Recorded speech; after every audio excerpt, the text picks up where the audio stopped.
అందరికీ నమస్కారం. నా పేరు దూలం గోపి, జనసేన పార్టీ అనకాపల్లి నియోజకవర్గం. ఈరోజు ఈ వీడియో ద్వారా మీ ముందుకు రావడానికి గల ప్రధాన ఉద్దేశం కారణం ప్రస్తుత అనకాపల్లి శాసనసభ్యుడు, ఈ రాష్ట్ర ఐటీ పరిశ్రమల శాఖ మంత్రి అయినటువంటి గుడివాడ అమర్నాథ్ గారి వగలేడుపులు.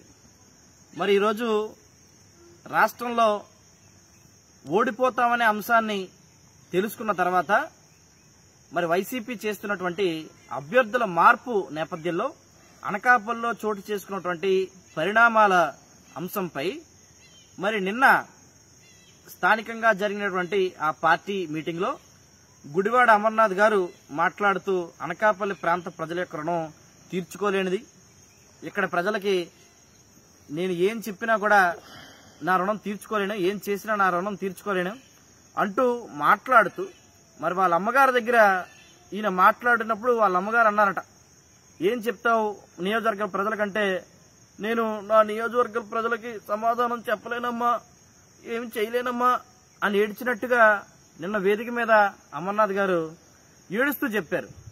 అయితే నేను అడుగుతాను అమర్నాథ్ గారిని, 2020 నాటికే మీరు నియోజకవర్గంలో పోటీ చేయరన్న సంగతి మీకు తెలుసా లేదా? మీకు తెలుసన్న సంగతి మాకు తెలిసే గత 3 ఏళ్లుగా జనసేన పార్టీ నుండి దమ్ముంటే మరలా అనకాపల్లి నుంచి గుడివాడ అమర్నాథ్ని పోటీ చేయమని పట్టుబడతా ఉన్నాం. ఆ విషయం తెలిసే నియోజకవర్గం మొత్తాన్ని కూడా నాశనం చేసినటువంటి ఘనత నీ ఒక్కడికే చెందుతుంది. ఈరోజు అనకాపల్లిలో 2024 ఎన్నికల్లో మళ్ళా నేను పోటీ చేయనని నీకు అంశాన్ని ముందే తెలుసు కాబట్టే విచ్చలవిడిగా అవినీతికి పాల్పడ్డారు, విచ్చలవిడిగా ఈ నియోజకవర్గాన్ని ధ్వంసం చేశారు, ఎక్కడున్న సహజ వనరులను నాశనం చేశారు. ఎంతసేపు అవినీతి, అక్రమార్జన, డబ్బు సంపాదన తప్ప ఈ నియోజకవర్గంలో ప్రజల యొక్క కష్టాలు ఉన్నాయి. వాళ్ళ కన్నీళ్ళలో వాళ్ళకి అండగా ఉండాలి, నియోజకవర్గ ప్రజల అభ్యున్నతికి కృషి చేయాలి, ఈ ప్రాంతాన్ని అభివృద్ధి చేయాలనే అంశం మీలో కొద్దిగానే లేదు కదా. అందుకోసమే కదా మీరు 2 మండలాల్లో ఇక్కడ టౌన్ లో కూడా మీరు చేసింది కేవలం అవినీతి మాత్రమే. ఉదయం అనకాపల్లికి రావడం, రాత్రి మిందికి పోవడం. మరి గతం నుంచి మేము జనసేన పార్టీ చెప్తుంది అదే. ఇక్కడుండి ఈ రోజు రేపు ఎక్కడికో పోయేవాడితో మనం ఎందుకు ఏదాలని చెప్పని చెప్తుంది కూడా అందుకే. ఎందుకంటే ఈ అనకాపల్లికి ప్రతి ఒక్కడూ కూడా వ్యాపార నిమిత్తం వస్తున్నారు నాయకులుగా, ఈ ప్రాంతానికి సేవ చేయడం కోసం ఎవడో కూడా రావట్లేదు. ప్రధానంగా అందులో మీరు నిన్న మాట్లాడుతూ సర్పంచులకి తిరుపతి తీసుకెళ్లడం మర్చిపోయాను, ఆ మొక్కు ఉండిపోయింది, ఖచ్చితంగా తీర్చుకుంటాను అని చెప్తున్నారు. మీరు అసలు మాట తప్పింది ఇంకోటి చెప్తా వినండి. అనకాపల్లిని అందాలపల్లి చేస్తున్నారు. ఈరోజు అందాలపల్లి ఎక్కడుంది? అనకాపల్లి అందాలపల్లి అయిందా? మీ వల్ల అయిందా? మీరు చేశారా? మరి ఏం ముఖం పెట్టుకొని మళ్ళా భర్తకి సీఎం గారికి ఎమ్మెల్యేగా గెలిపించి కానుక ఇవ్వండి అని చెప్తున్నారు? సిగ్గులేదా? మరి ఇదే అనకాపల్లి వేదికగా తుంపాల షుగర్ ఫ్యాక్టరీని ఆధునీకరణ చేసేస్తా అని చెప్పారు కదా, మరి ఆధునీకరణ చేశారా? అమ్ముకున్నారు. అటున్న కసింకోట మండలానికి మీరు ఏం చేయలేపారు, అనకాపల్లి మండలానికి ఏం చేయలేపారు, టౌన్కి ఏం చేయలేపారు. వెరసి మీరు చేస్తుంది ఏంటంటే అవినీతి, అవినీతి, అవినీతి. లేఅవుట్లో అవినీతి, జగనన్న లేఅవుట్లో అవినీతి, లబ్ధిదారులకు ఎల్పీసీలు ఇవ్వడంలో అవినీతి, ఎక్కడైనా భూ కబ్జాలు మనమే చేసేస్తాం, ఆర్ఈఎస్ఎస్ లో పోస్టులు అమ్మేసుకుంటాం, డిపాజిట్లను దోచేస్తాం, ఏ హామీని నిలబెట్టుకోము, ఏ వ్యాపారి దగ్గర నుంచి కమిషన్ లాగేస్తాం.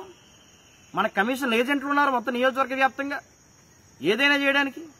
ఈరోజు మీరు ఎందుకు వగలేడుపు ఏడుస్తున్నారు? మీకు తెలుసు కదా. మరి ఇప్పుడు కొత్తగా వచ్చిన అభ్యర్థి దగ్గర నుంచి మీరు ముడుపులు తీసుకోలేదా? మీ సంగతి తెలీదా? అవన్నీ కూడా ప్రజలకు తెలుసు, మీ పార్టీలో తెలుసు. నిన్న వేదిక మీద మీతో పాటు కూర్చున్న వ్యక్తులందరికీ కూడా తెలుసు ఏం జరిగిందో బ్యాక్గ్రౌండ్ లో అన్నది. ఈ నియోజకవర్గంలో మీరుండరనే కదా.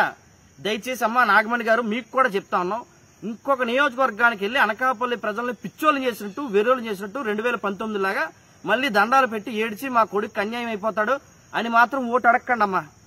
ఈ నియోజకవర్గంలో గుడివాడ గురునాథరావు గారి కుటుంబాన్ని చూసి మీ తనయుడికి ఒక అవకాశం ఇస్తే సర్వనాశనం చేస్తాడు ఈ నియోజకవర్గాన్ని. దయచేసి ఆ పాపాన్ని ఇంకో నియోజకవర్గానికి వెళ్లి అక్కడ కూడా ఓట్లు అడిగి ఆ పాపం మళ్ళీ మీరు మూట కట్టుకోకండి. ఈ పార్లమెంట్ లో విశాఖపట్నం ఉమ్మడి జిల్లాలో ఉన్నటువంటి అన్ని నియోజకవర్గాల ప్రజలకు కూడా మేము చెప్తా ఉన్నాం ఏంటంటే, ఇతను ఎక్కడికి వస్తే అక్కడ నాశనం.